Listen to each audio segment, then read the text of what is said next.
îlot particulièrement différent, parce que bien sûr les maladies infectieuses sont des maladies d'écosystème, mais on ne trouve pas une catastrophe qui justifie des mesures dignes d'une catastrophe atomique.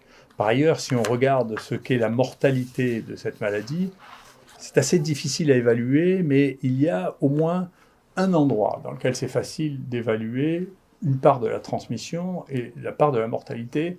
C'est cette grande folie qu'ont fait les Japonais en coinçant tout le monde sur un bateau de croisière avec des gens dont la moyenne d'âge était extrêmement élevée, comme les croisiéristes en général. Il y a à peu près 3000 personnes. Là-dessus, il y en a 700 qui sont tombés malades et 7 qui sont morts.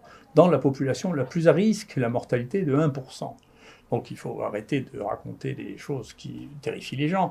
Bien entendu, si vous ne testez que les gens en réanimation et vous dites à tous les gens qui sont un peu malades de rester chez eux, vous aurez une vision de la gravité de la maladie qui n'aura rien à voir avec la gravité de la maladie. Et la gravité de la maladie des gens qui sont en réanimation, généralement, est très grave.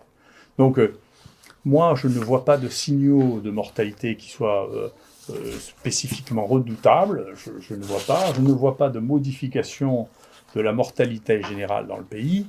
Et je continue à penser qu'il faut garder raison et que donc il faut faire comme pour les maladies infectieuses en général, du diagnostic. Nous, on a réalisé ce à quoi je m'étais engagé auprès du ministre, jusqu'à 1100 diagnostics par jour, d'accord, PCR par jour, et on traite les gens maintenant, on sait que c'est efficace sur la durée du portage, c'est-à-dire au lieu d'être porteur pendant 20 jours, ce qui sont les derniers travaux qui ont été publiés, ils deviennent tous négatifs en 6 jours. Je pense que c'est quand même une différence très significative. Bien sûr, ils sont guéris en plus cliniquement. Et donc, on a un diagnostic, un traitement qui commence et qui a fait sa preuve, peu importe tous les commentaires des uns et des autres. Je pense qu'il faut rester raisonnable comme des vrais docteurs. C'est-à-dire, les docteurs, ça fait du diagnostic et ça traite les gens. Voilà. Après, les politiques, ils font ce qu'ils croient devoir faire.